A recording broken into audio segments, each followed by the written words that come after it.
Today's conversation is on The Power of Full Engagement by Tony Schwartz and Jim Loehr. We are discussing books that have been very helpful for me on the entrepreneurial journey and also to cultivate communication skills and harmonious relationships, personal life, business life. These were the books that have been very helpful for me, and today we're discussing this particular book. I'll link to a playlist containing the discussions that we've had thus far on various books in the description. In this book, he focuses on energy, valuing our energy, cultivating our energy, and directing energy in a direction that is purposeful, in harmony with our vision. He segments it into 4 areas: physical, emotional, mental, and spiritual.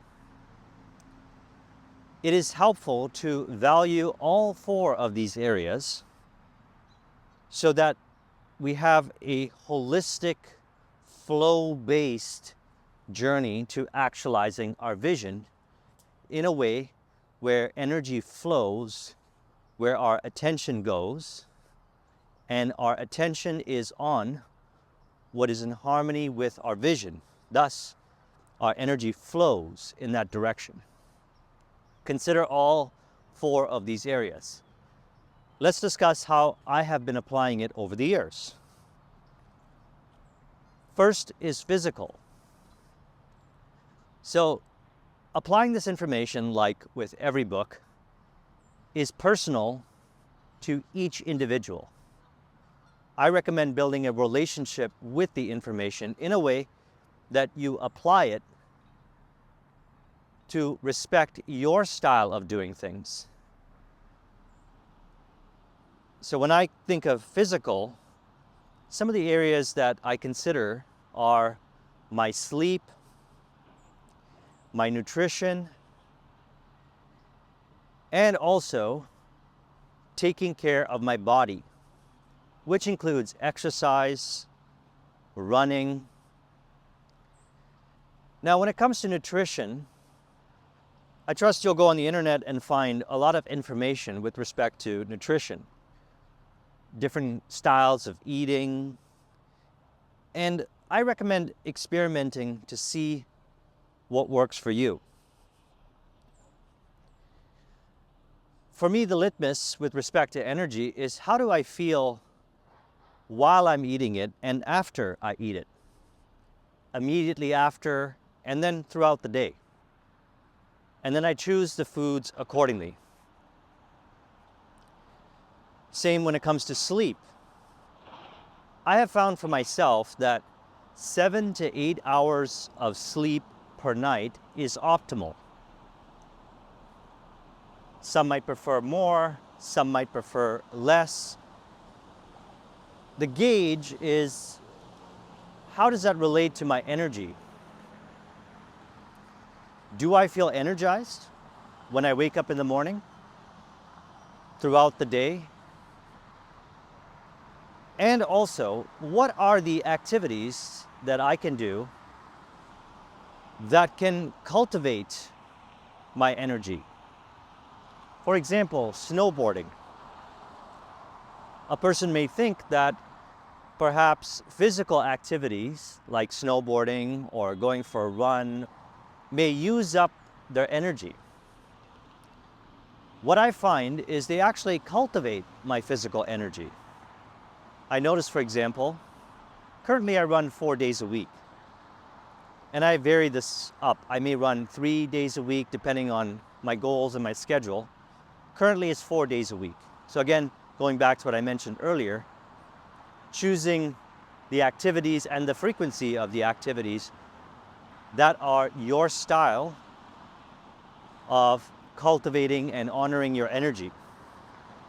I find that when I run, the day after, I have a lot of energy.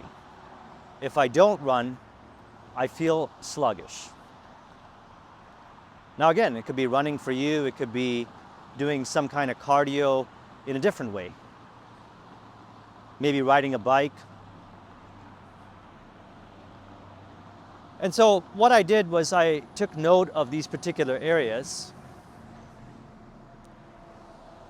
and I put it into what he calls ritual, which we're going to talk about later on. So physical, what I eat, experiment.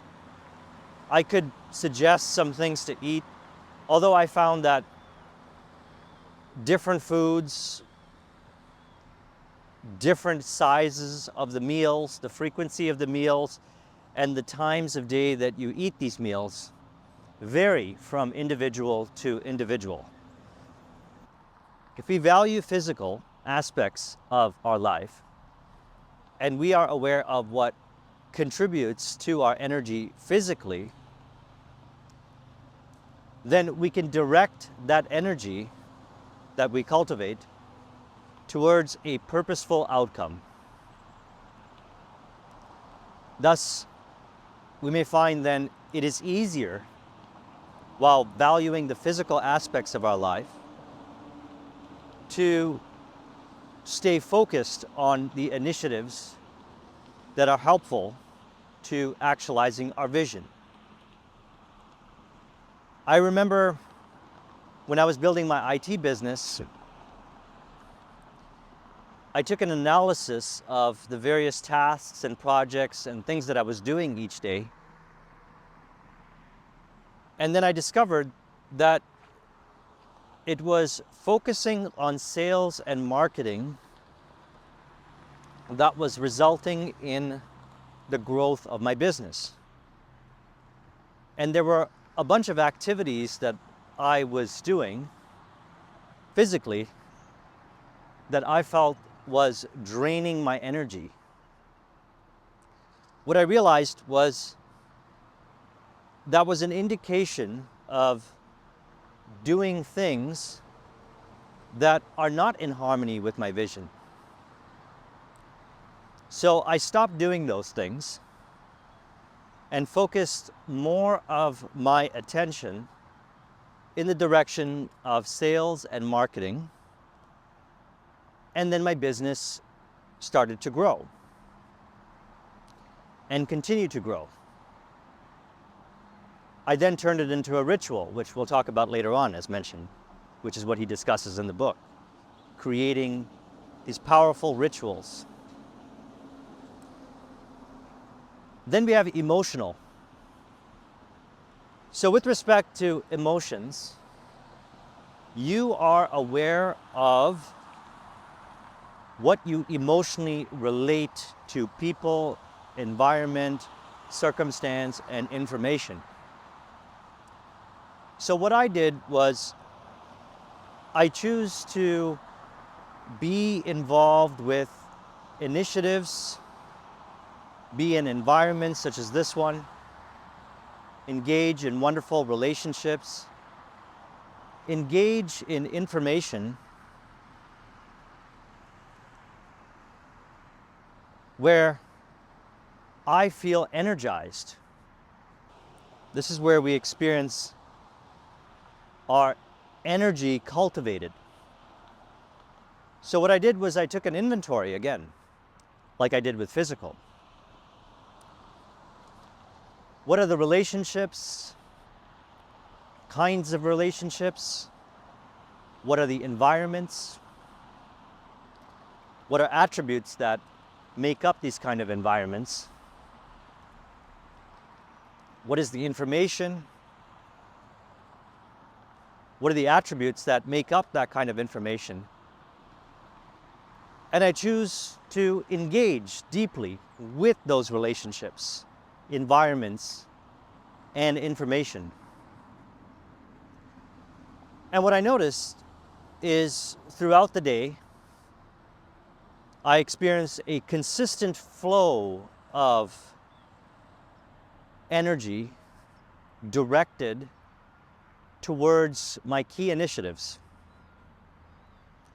And with respect to relationships, as I would engage in conversations, my attention would remain in the conversation towards a purposeful outcome that would be mutually harmonious and beneficial. I like to relate this over to another book that we discussed recently. It's called The Charisma Myth by Olivia Fox-Cabane. I'll link in the description to it. So those are some aspects that I have considered over the years by applying this book, physical and emotional. Let's talk about mental. So we know that energy flows in the direction of what we put our attention on. It is helpful, again, to take an inventory and ask ourselves a question, perhaps. What are the key initiatives, the key projects that are energizing, that are related to my vision, that I genuinely enjoy focusing on, knowing that I can delegate, automate, eliminate, or optimize my tasks, my projects, my commitments, my initiatives in a way that allows me to focus my attention in the areas that are important to me.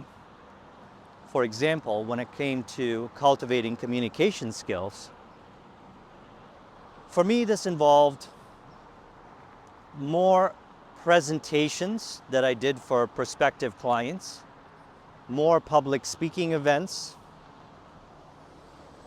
more opportunities to create videos like this,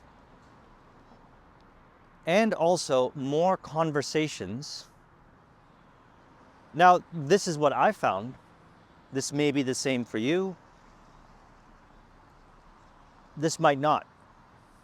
It's helpful to take an inventory of those initiatives that you genuinely desire to do, that you genuinely desire to put your attention on, so that you can allow your energy to flow in that direction in a purposeful way.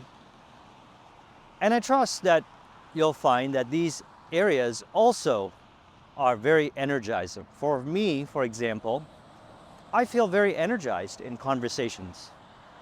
I actually feel like I'm experiencing a higher degree of energy cultivation, energy flow while in conversations.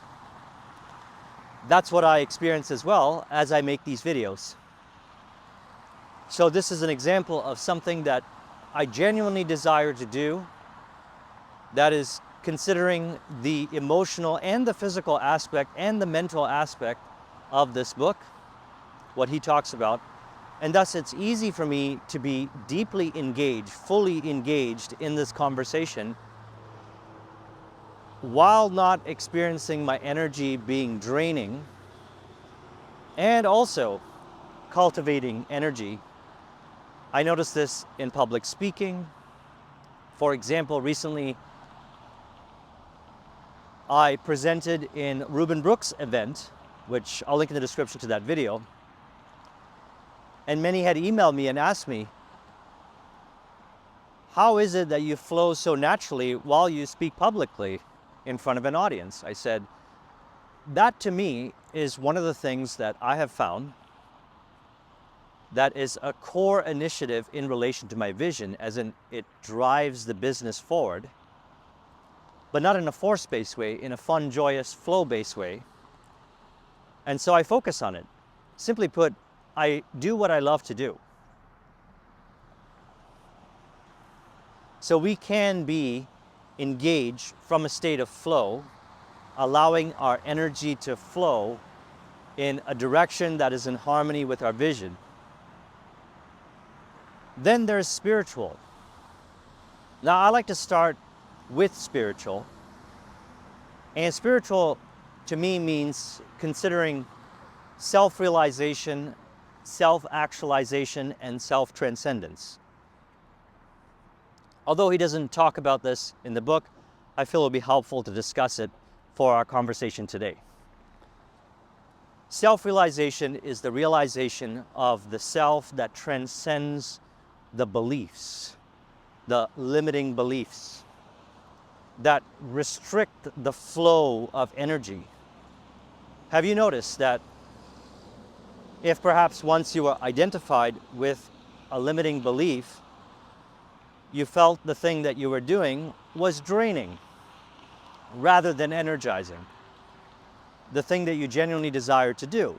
For example, when I first started teaching speed reading workshops back in 2010, in partnership with Iris Reading, I noticed that I would experience anxiety, or I would relate more specifically to emotions from a limiting belief, where I would experience energy in motion as anxiety leading up to the workshops.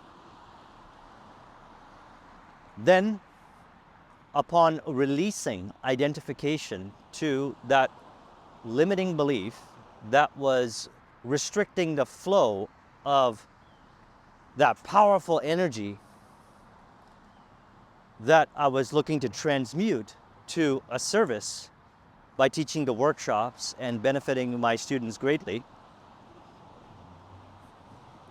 And we talked about how to do that also in that video where we shared this information with Ruben's clients. I'll link in the description to it. So what I found is that by releasing identification to that limiting belief, I experienced the energy in motion as excitement. I would feel a genuine excitement leading up to the workshop. I would feel excited while I would teach. I would feel excited afterwards. What I also noticed is I felt energized after the workshops. I felt energized prior to the workshops. During the workshops, my energy was cultivated to a higher degree, and also after the workshops, I felt rejuvenated, surprisingly, because I didn't think that that was possible, that you could feel rejuvenated after teaching a workshop. I realized that it was a belief that suggested otherwise, because it was something that I genuinely desired to do. So realizing the self that transcends these limiting beliefs, and then actualizing the self. For me, I actualize the self as 3 successful businesses, harmonious relationships, and continue to actualize the self as I further cultivate communication skills. That's a good question you can ask yourself, is who am I? How do I truly desire to live? As mentioned before, I think recently in one of the videos that I released last few weeks, I said visions are prophecies. Like James Allen said in the book, As Man Thinketh, of what you shall one day experience. So I honor them. I see it in my imagination. I saw it. I saw myself doing the things that I genuinely desired to do, having the kind of relationships that I genuinely desired to experience, having the life that I genuinely desired to experience, and I honored it. I committed to it. And on the journey to actualizing those wonderful life experiences, I was presented with the opportunity to be aware of where my attention was going, to reveal what beliefs were identified with, because I wasn't consciously choosing to put my attention in directions, let's say, that were energy draining. It was happening subconsciously, and no shame and condemnation. I brought awareness to those beliefs, and I released identification to those beliefs so that I could be as I am. And you and I are no different. You could do the same as well. So self-actualization, actualizing the self, and then transcending the self. What I've found is spiritual tends to be in harmony with all. and in a way that I found is integrated physically, emotionally, and mentally. So from the spiritual truth, you live in a way that is congruent from the sheer spiritual foundation, and that regulates the emotions. You mentally think clearly, and physically your body flows. And then what I trust you have found as well is your attention automatically remains on what is in harmony with your vision without trying to forcefully control the attention. It naturally flows. And as mentioned, the way that I got to this point, factoring what he mentions in the book, is by taking an inventory in these 4 areas. Physical. What are the areas physically in my life? Some we had kept into consideration earlier. Sleep schedule, amount of sleep, maybe going to bed at a particular time, waking up at a particular time. Where are those physical areas where I experience energy cultivation, and how can I put this into a ritual, which we're going to talk about in a moment? The same is kept into consideration with emotions and mental. So let's talk about creating rituals. So the way I've applied this is to create a morning routine, a ritual style workday, and end of day. That factors both some level of structure to support the energy flow in the direction that is in harmony with my vision, so that my attention remains on what I consider to be purposeful, and also allow for spontaneity. Like, for example, due to spontaneity, allowing space for spontaneity, as I had some changes in my travel plans, as you know from Sunday's video, which I'll link in the description, I spontaneously put together that video, which benefited us greatly as a result, spontaneously. If I had too much of a rigid schedule, then I wouldn't allow space for that spontaneity. So I value both. Just like, for example, I mentioned in Sunday's video, I value certainty and uncertainty. I value structure, and also I value openness for spontaneity. I value structure and having no structure at the same time, at an ideal ratio. And that's where the ritual comes in. So my morning routine has varied over the years as I have optimized it. I wake up in the morning, I read my auto suggestions, I go to the bathroom, I have a tall glass of water, about 750 milliliters. I go to the gym. After the gym, depending on the day of the week, as mentioned, it can include a run. And then after that, I come home, have a breakfast, then jump in the shower, get ready, do a 20-minute Vipassana meditation, which I'll link to in the description, of a guided Vipassana meditation, which you could use. And then I start my day. That is what he would call a ritual. It's a sequence of events that are built on the foundation that consider physical, emotional, mental, and spiritual, considers these 4 areas that I repeat 5 days a week. On weekends, there's some variation.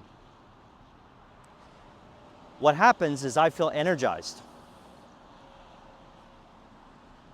And I also get into the flow in the morning and remain in my flow. And this ritual helps me with it. Now, the workday is set up in a way where I focus on particular tasks, and more nuances about this are in my productivity program, which I'll link to in the description.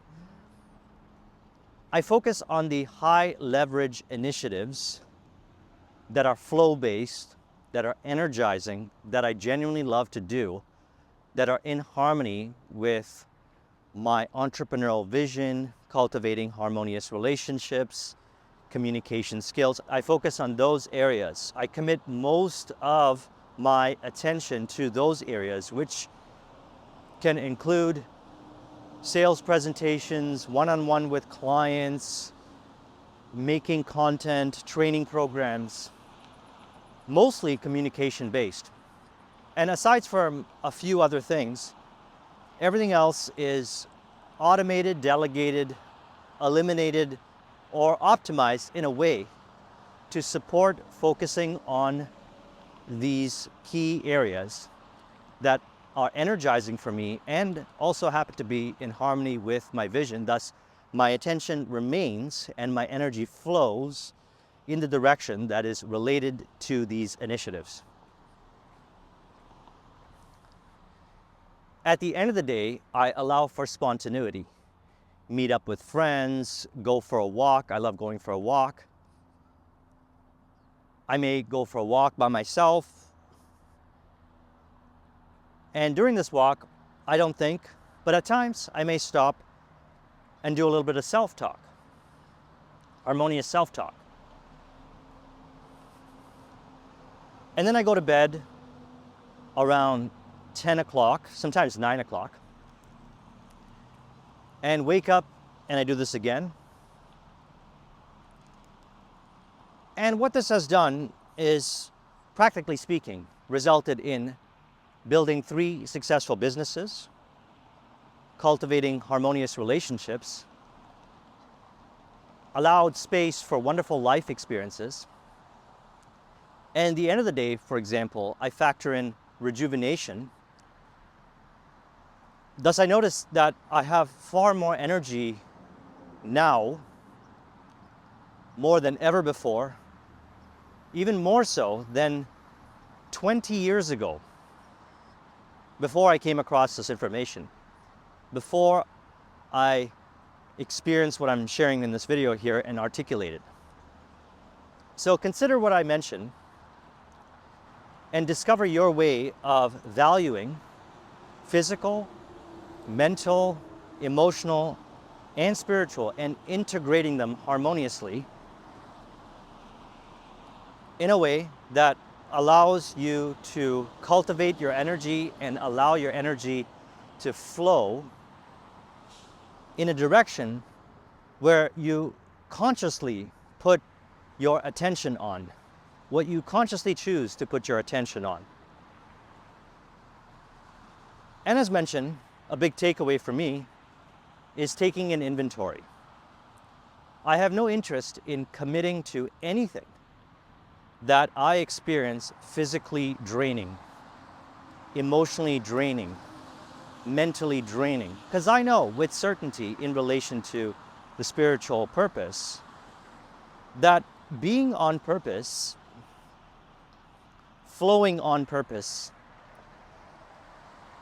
automatically and naturally plays out as committing to the initiatives, relationships, projects, and I listen to my intuition to determine which ones that happen to be in harmony with my vision and also with respect to self-transcendence, the spiritual truth, in harmony with all. So I focus on the relationships, the projects, the initiatives that are in harmony with my vision, and I experience higher degrees of energy cultivation. I can also then direct via my attention that energy to a purposeful outcome, and also it happens to be in harmony with everyone. That's what's interesting. When you focus on yourself, as we also discussed recently, I'll link in the description to it, and focus from yourself in this kind of way, you'll find, as I have, that the energy flows from the spiritual source. We don't need to use our personal willpower to try to control things. This book helps you allow that energy to flow towards a purposeful outcome. So I trust you found this video to be helpful. As always, I enjoy our conversations and our walks together in the morning. I'm going to be releasing this in a few hours. Let's conclude this with an auto-suggestion to further encourage. You could say, I acknowledge physically, emotionally, mentally, and spiritually that I am on purpose to actualizing myself in, on, and as the outer appearances of life with respect to my authentic way of being. As I consider physical, emotional, mental, and spiritual to be in harmony, I choose respectfully to honor my energy and cultivate my energy so I can direct the energy, the universal energy, the infinite energy, to actualizing my vision, which happens to be in harmony with all.